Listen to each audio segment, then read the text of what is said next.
Hello everybody, I am Rob Grant of the School of International Development and I would like to welcome you to my first lecture in the ec3 module, and the topic is Government Budgets and Fiscal Policy.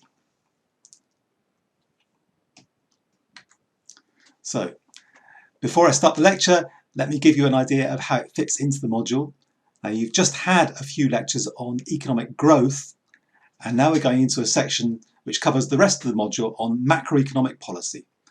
And my two lectures are focused on what we call closed economy macroeconomics, which is where we're just looking at policy within a particular country without thinking too much about how the country is connected to the rest of the world, which is clearly quite unrealistic, but it makes it simpler to get your head around to start with.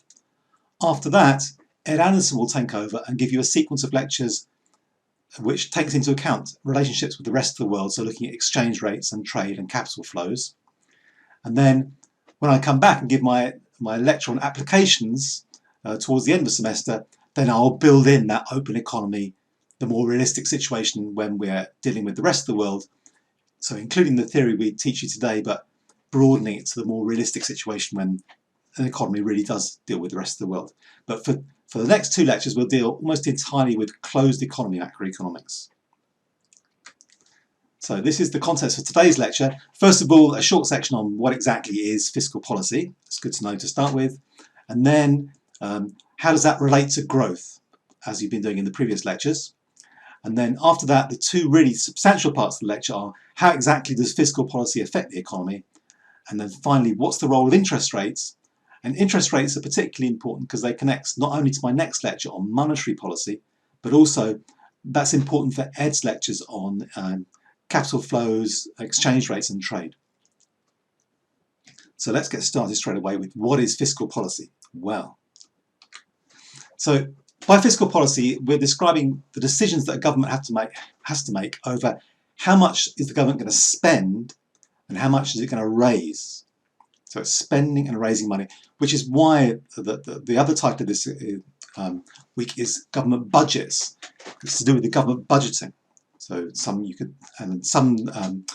analysts like to talk about a balanced budget. Should the government's budget be balanced or not?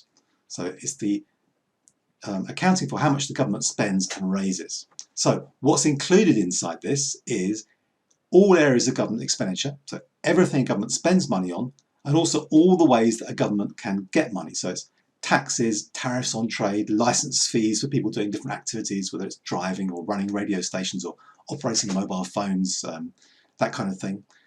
Almost everything is included, except it doesn't include interest rates and money supply. So interest rates and money supply are to do with monetary policy, which I'll get into in the next lecture. And really, when you put those two things together, fiscal policy about raising and spending money, and then monetary policy about money supply and interest rates, really those are the two main levers of macroeconomic policy we're going to talk about. The other main one is to do with internal and external relationships. That's what Ed will deal with. He'll bring in his lectures. So first of all, fiscal policy. Now, to make it more concrete, okay, how would you actually do fiscal policy? There will be a lot of graphs and theoretical ideas in the lecture, but when we say, okay, we want to do some fiscal policy to stimulate the economy, what does that actually look like on the ground? Well, here's some examples of different things happening in different countries around the world. And what I suggest you do is just think to yourself, in each example, does this fit into the category of fiscal policy about government spending and raising money, or does it fit into the other category about governments handling the money supply and interest rates? So what I need to do here is to activate my laser pointer, which is easier said than done. So if we take this one up here, which is a picture from Kenya, people checking the money, banknotes here. This should not be very challenging. Is this fiscal policy? And the answer is no, it's not fiscal policy. That's an example of monetary policy. It's the government policy of controlling the money supply. Here we've got a picture of Uganda, and we're assuming that the government is responsible for infrastructure here. They're paying workers to maintain or repair or build that bridge you can see in the background. Example of fiscal policy. Think for a moment. Yes, that is, because the government are paying workers to do that activity. So the government's spending money on these workers and also the materials that you need. Then we hear a picture of the central bank in Brazil. Is that an example of fiscal policy? And the answer is no, it's not. That's clearly monetary policy. It's about banking. But there are grey areas, because when the government of Brazil paid for that building to be built in the first place, that would be fiscal policy, paying for a building to be built. But the activities of the bank is monetary policy, clearly. And across to Latin America, here we've got some Uruguayan policemen on the beats here. So paying these policemen in Uruguay, if you gave them a pay increase or a pay cut, that would be an example of fiscal policy. Across to China, paying a teacher to teach in a Chinese primary school, if you gave her a bit of an increase in pay, that would be an example of, yes, fiscal policy. So that is fiscal policy. And the last one, just a logo and title from the tax department in Government of India. If they decided to raise or decrease tax rates in India, that's not an example of, that is an example of fiscal policy, because you're raising money. So it should be a green tick. So raising money by taxes, spending money on workers, policemen, teachers, that is examples of fiscal policy. But the controlling the money supply, interest rates of the bank is monetary policy. So that's what it would look like in the real world. We'll come back to this in a few moments. Because if I decide to spend an extra $100 million on fiscal policy, then all these green ticks are ways you could do it. You could increase spending on the workers or the policeman or the teacher, or you could decrease taxation by the 100 million. It all have the similar effects of the 100 million extra in terms of fiscal policy, but it'd be very different in terms of the real effects on the ground. Okay, so what is fiscal policy then? To summarise, it's government spending and revenue raising. So next, just a few words on how fiscal policy relates to growth, which you've been looking at in the previous lectures. So if we look at that, we need to distinguish between long run and short run. And in my lectures, generally, there are different definitions of short and long run in economics, but I usually be talking about the period of maybe 1 or 2 years, because we tend to measure growth annually and also quarterly, so every 3 months. But in terms of growth, you're looking at 5-10 years periods, yeah, roughly speaking, or over longer periods, as you will be for your essays if you're doing the long run growth essay. But really, in terms of short run, we're looking here at like months or 1 or 2 years. So in the long run, we have this blue line here. So over time, almost every economy in the world, the economy expands over a long time period. It's only where very exceptional things happen that the longer run line curves down, and usually that's because of some terrible catastrophe.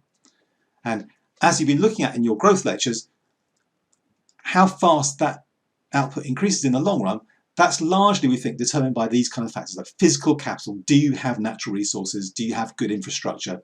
Human capital, do you have well-trained people, good institutions? Also, I'll put institutions down here.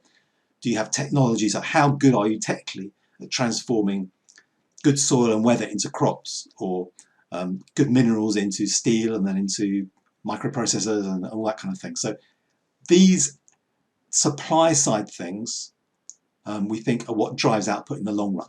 Physical capital, human capital, technology, institutions.